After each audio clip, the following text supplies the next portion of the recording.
Good morning friends.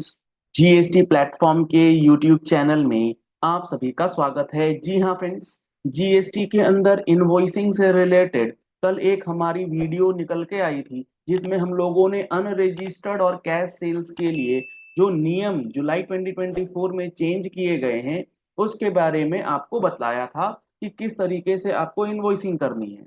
अब यहाँ पर इस बात को समझ लीजिएगा कि ये जो नए रूल्स या जो नए प्रोविजंस आए हैं वो किन लोगों पर एप्लीकेबल है, कौन से ट्रांजैक्शंस हैं जिनके ऊपर ये नए नियम जो है वो लागू हो जाएंगे। तो जुड़े रहिएगा इस वीडियो के एंड तक। आपसे भी रिलेटेड जो भी आपकी समस्या होगी इस पर्टिकुलर पॉइंट को लेकर के सारा का सारा कंफ्यूजन क्लियर हो जाएगा।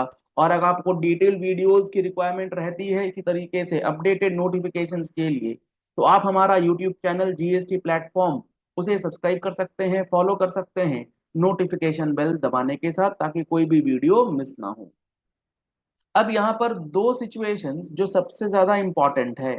एक तो हम लोगों ने डिस्कस ये किया कि अगर कोई सेलर है, मान लीजिए एक रामू है सेलर, आप हैं सेलर, आप किसी अनरजिस्टर्ड व्यक्ति को माल बेच रहे हैं। आप सेलर हैं, आप किसी अनरजिस्टर्ड व्यक्ति को अगर माल सेल करते हैं तो आप इनवॉइसिंग जब करेंगे तो आप लिखेंगे कि मैंने जो है इस पर्टिकुलर व्यक्ति को माल सेल किया है और उसका जो लोकेशन है उसी लोकेशन के हिसाब से सीजीएसटी, एसजीएसटी या आईजीएसटी काटेंगे। फॉर एग्जाम्पल, आप लेट सपोज हैं दिल्ली में, आपका परचेजर अनरजिस्टर्ड है, वो यूपी का बंदा है, आपने यूपी अनरजिस्टर्ड वाले व्यक्ति को माल बेचा है तो आप उस पे आईजीएसटी चार्ज कर लेंगे। दूसरा सिचुएशन, आप हैं दिल्ली के, आपने यूपी वाले व्यक्ति को माल बेचा है जो कि है अनरजिस्टर्ड, लेकिन वो कह रहा है कि भैया बिल टू में तो लिखो यूपी लेकिन शिप टू में लिखो दिल्ली ही। वो माल रेसिपिएंट या डिलीवरी जो करवा रहा है वो करवा रहा है यूपी के अंदर ही, अनरजिस्टर्ड व्यक्ति है। तो इस सिचुएशन में आपके लिए नया रूल ये बताया गया है कि अब यहां पर आपका बिल टू के केस में आईजीएसटी नहीं लगेगा। यहां पर आप जो इनवॉइसिंग करेंगे रामू एज अ सेलर, और आपको जो प्लेस ऑफ सप्लाई डिसाइड करना है as per amended provision 10(1)(c)(a), वो हो जाएगा, वो क्या हो जाएगा, वो हो जाएगा दिल्ली वाला, क्योंकि अनरजिस्टर्ड के केस में जो डिलीवरी एड्रेस है वही एड्रेस आपका प्लेस ऑफ सप्लाई जो है वो मानने को गवर्नमेंट ने बोल दिया। तो वहां पर आपको सीजीएसटी, एसजीएसटी जो है वो लागू करना होगा। अब इसके बाद सवाल ये आया कि अगर रजिस्टर्ड व्यक्ति होगा तो क्या होगा। तो भाई इस बात को समझिएगा, जो ये नए कानून आए हैं, जो ये नए नियम आए हैं, ये इन्हीं के लिए आए हैं जो व्यक्ति अनरजिस्टर्ड हैं।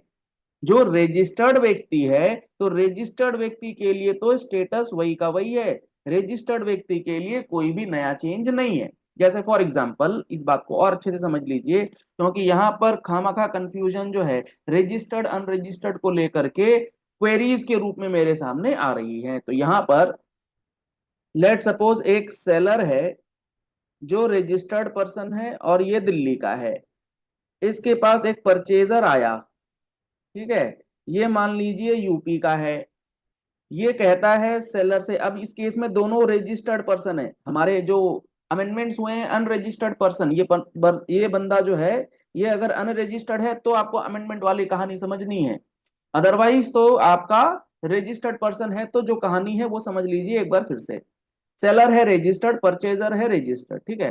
परचेजर कह रहा है सेलर से, दिल्ली वाले को कह रहा है यूपी वाला कि तुम क्या करो, तुम ये माल जो है मुझे बेचो, लेकिन लेकिन तुम जो ये माल भेजो ना, बेचो मुझे यूपी में, लेकिन इसकी डिलीवरी तुम करवा दो यूपी के अंदर ही, या फिर डिलीवरी तुम करवा दो दिल्ली के अंदर ही, तभी तो सिचुएशन बनेगा ना। तुम ऐसा करो, इसकी जो डिलीवरी है वो दिल्ली के अंदर ही करवा दो। तो यहां पर बिल टू में तो आ जाएगा यूपी, शिप टू में आ जाएगा दिल्ली। तो जब वो आपका परचेजर रजिस्टर्ड होगा तो आपको आईजीएसटी चार्ज करना है, क्योंकि रजिस्टर्ड पर्सन के केस में वो पर्सन जिसने इंस्ट्रक्शन दिया है उसकी लोकेशन ही आपके प्लेस ऑफ सप्लाई हो जाती है। लेकिन अगर इसी केस में अनरजिस्टर्ड व्यक्ति रहे तो आप बिल टू लिखेंगे यूपी, शिप टू लिखेंगे दिल्ली, लेकिन फिर यहां पर आपको सी और एस जो है वो चार्ज करना होगा, क्योंकि यहां पर प्लेस ऑफ सप्लाई जो है वो शिप टू वाला एड्रेस हो जाएगा। यही चीज यही चीज चेंज हुआ है। तो इस डिफरेंस को आप बेहतरीन तरीके से और अच्छे से समझ लीजिएगा, नहीं तो आपको दिक्कत आ सकती। दूसरा सबसे बड़ा सवाल ये आ रहा है कि सर ये जितने भी नए नियम चेंज हुए हैं, ये क्या taxable goods and exempted goods दोनों के लिए हुए हैं? अगर हम लोग बिल ऑफ सप्लाई इशू करते हैं तो क्या बिल ऑफ सप्लाई पे भी ये नए नियम लागू हो जाएंगे? तो इसका आंसर सिंपल सा समझ लीजिएगा, ये जितने भी चेंजेस किए गए हैं, ये किए गए हैं अंडर रूल 46। रूल 46 बात करता है टैक्स इनवॉइस की, जबकि जो हमारा बिल ऑफ सप्लाई है वो इशू होता है रूल 49 के अंदर। तो रूल 49 में ऐसी कोई दिक्कत नहीं है, ऐसा कोई चेंज नहीं किया गया, और लॉजिकल भी है, क्योंकि रूल 46 के अंदर टैक्स इनवॉइस का अमेंडमेंट इनपुट टैक्स क्रेडिट को इंपैक्ट करेगा। बिल ऑफ सप्लाई में ना टैक्स लेना है ना टैक्स देना है, तो गवर्नमेंट को भी उतना टेंशन नहीं है, तुम क्या चार्ज कर रहे हो, कहां ले रहे हो, टैक्स ही नहीं है। तो इनपुट टैक्स क्रेडिट की बात ही नहीं है, जब बात ही नहीं है तो फिर यूपी करो, दिल्ली करो, हरियाणा करो, फरीदाबाद करो, क्या ही फर्क पड़ रहा है? तो एग्जम्प्टेड सप्लाई के लिए कोई दिक्कत यहां पर नहीं है। और ये जितनी चीजें हैं ना, अगर आप इनको डिटेल में समझना चाहते हैं तो आप हमारा जीएसटी का फुल कोर्स ज्वाइन कर सकते हैं। देखिए अभी हमारा जीएसटी का जो फुल कोर्स है उसके अंदर प्लेस ऑफ सप्लाई का डिस्कशन चल रहा है। तो आपको इतनी बेहतरीन तरीके से ये चीजें समझ में आएंगी अगर आप कोर्स को सही से एनरोल करा करके उन क्लासेस को सुन लेते हैं।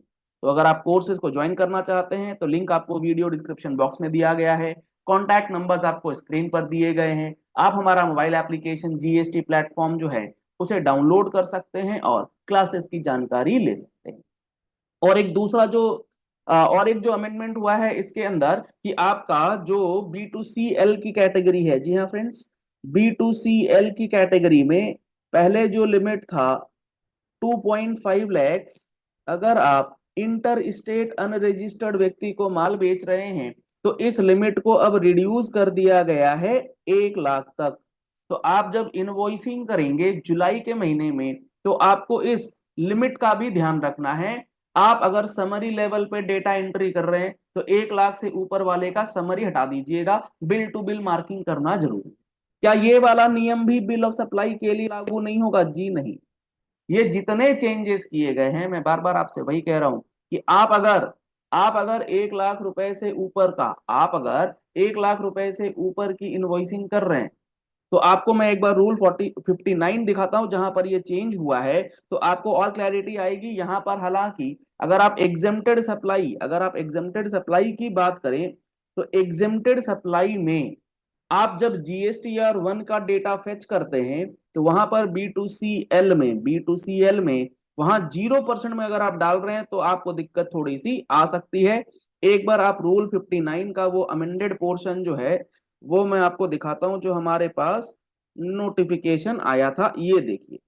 इन्होंने बोल रखा है provided that the said person में आफ्टर फर्निशिंग, ये तो हो गया आपका GSTR 1A, in sub rule 4 with effect from 1st August 2 lakh rupees wherever they occur 1 lakh rupees shall be substituted। यानी कि 59 का सब रूल 4 इन्होंने अमेंड किया और 59 के सब रूल 4 में इन्होंने जिस टर्म का यूज किया है वो किया है the details of outward supplies of goods और सर्विसेज और both furnished in GSTR 1 shall include invoice wise detail of interstate and intrastate supplies made to registered person. इन्होंने इनवॉइस वाइज डिटेल मांगा है, बिल ऑफ सप्लाई की detail इन्होंने नहीं मांगी है। तो आप बिल ऑफ सप्लाई के लिए समरी लेवल काम कर सकते हैं, क्योंकि वहां पर फिर से मैं वही बोलूंगा, टैक्स का कोई भी लेना देना जो है वो नहीं। तो इस तरीके से अब आपको चीजें समझ में आ गई होंगी कि आपको गोइंग फॉरवर्ड जो जुलाई का इनवॉइसिंग करना है वो किस नए पैटर्न पे करना है और किन लोगों के लिए ये चीजें एप्लीकेबल है। चलिए इस वीडियो को यही एंड करते हैं। आशा करते हैं आपको ये पॉइंट्स अच्छे से क्लियर हो गए होंगे। अगर आपको ये वीडियो पसंद आई है तो इस वीडियो को लाइक और शेयर करना मत भूलिएगा, मैक्सिमम लोगों तक ये इन्फॉर्मेशन पहुंच जानी चाहिए। Thank you and have a nice day.